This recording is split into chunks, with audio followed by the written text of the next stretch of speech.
Ellen Booraem spent 19 years as a small-town Maine journalist before quitting her day job to write middle-grade fantasy.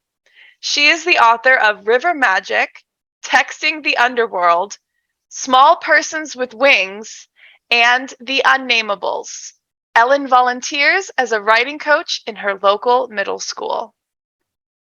And Ellen, whenever you are ready and/or the spotlight speaker, you can take it away. Okay. Well, let's see, am I mute? Yeah, okay. This has been really fun. Thank you so much for organizing this. This is great. My giveaway is a signed copy of my first book, which is The Unnamables, which was as a Houghton Mifflin Harcourt book. Now, and I'm going to read from the beginning of River Magic, and then I'll skip a little bit and read a teeny bit more. The river is wide and calm in front of our house, like it never meant you any harm. But you hear the rapids all the time, a quarter mile around the bend. Here's what those rapids are telling you. Do not mess with this river. Mim, that's what we call our mom, she wanted to move away from the river after what happened to Annabelle, but we never did it. Annabelle was Mim's big sister, always lived in Maine, about always lived with us, and she loved this river. We'd be leaving her behind if we ran away. The river being across the road is why Mim and my dad bought this house in the first place. When my dad left just before I was born, Annabelle moved in to help out, and a few years later, she and Mim started ripping stuff down and adding on, and you should see it. It's amazing. Everything built in like it's a boat. Annabelle carved fruits and vegetables and animals in the woodwork, and in surprise places like inside the bookshelf. You pull out Peterson's Field Guide to Birds, and whoa, there's a nest of sparrows. She painted the ceilings, a sunset in the living room, the constellation Ursa Major over my bed. That's the one with the Big Dipper, and it glows in the dark. Everywhere you look, there's Annabelle having a blast. In May, 8 months after Annabelle drowned, I started hearing her voice in my head. I got a 36 in vocabulary that day, even though I tried real hard, and I was lying on my bed after school, all miserable and sorry, and listening to the rapids gurgle and sploosh. And I said right out loud, Annabelle, where are you? Because she used to help me study, and when that didn't work, we made brownies. I got this buzzy feeling, and there was Annabelle's voice in my head, almost like it came out of the rapids, except it was sweet and smooth, calm, like deep water. Here's what she said. Keep your tools sharp and oiled. Floss your teeth. Hello, Donna. Annabelle, I whispered, is this you? Of course it's me. Jeezum, who else? I almost cried, except I didn't, because I'd totally lose it once I got started. I miss you. Where are you?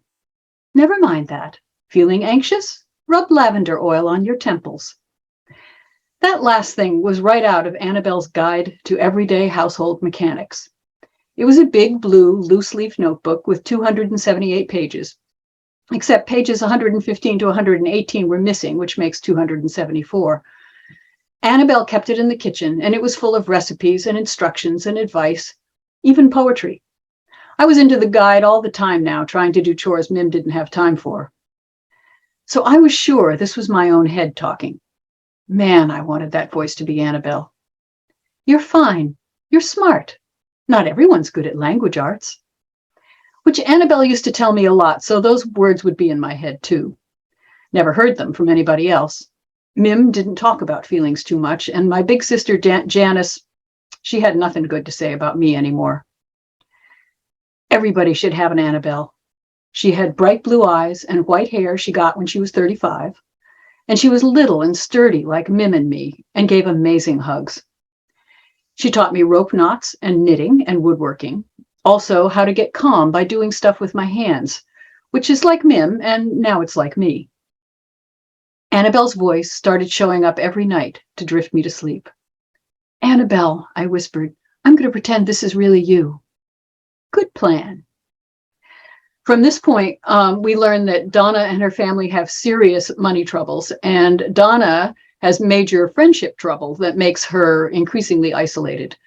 Odd things are happening in the neighborhood, among them a new neighbor, Vilma Blixom, who has moved into the late Mrs. Whittingham's house uphill from Donna.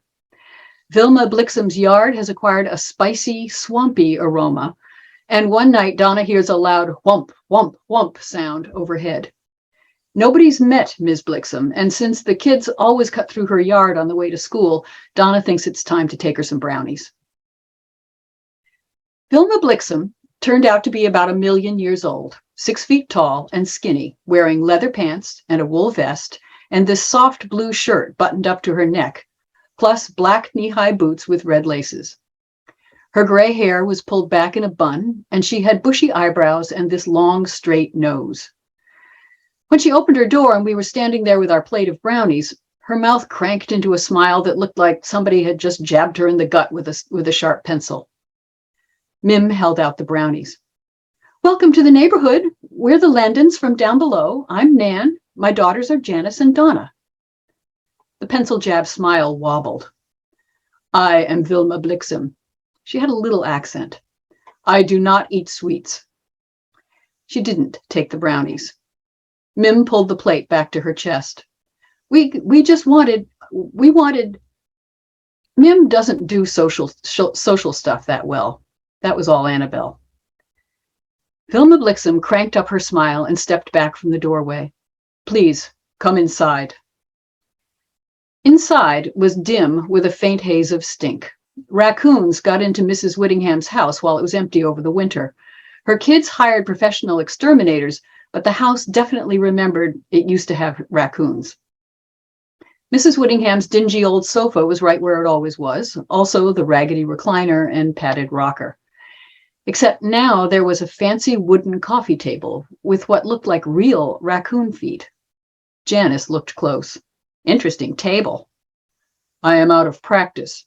Ms. Blixom turned her head and gave me this piercing look right in the eyes. It is good to work with your hands. I work with my hands, I said. I know. How do you know? Janice asked. Ms. Blixom gave her a look. Janice smiled at her just to be annoying. Guess we should go home now, I said. Mim looked at me like I was the most brilliant thing in the world. Yep, another busy Saturday, haha. She held out the brownie plate. Want to keep these in case you have guests? Vilma Blixom didn't look like much of a hostess, but she reached for the plate. Yes, perhaps I will eat some. Her sleeve hiked up so we could see her wrist, which had a squiggly green and red tattoo. I couldn't see what it was, but Janice was closer, and she let out a gasp. Whoa, cool dragon. Ms. Blixom pulled her sleeve down over the tattoo. It is nothing. Thank you for the cakes. The door slammed behind us, and 2 locks clicked. And that's where I'll end. Ah, that was so good. I was just typing in the chat. I love that juxtaposition of this like very stern old lady with like a cool dragon tattoo. That's so neat. Thank you so much to everyone who came out today.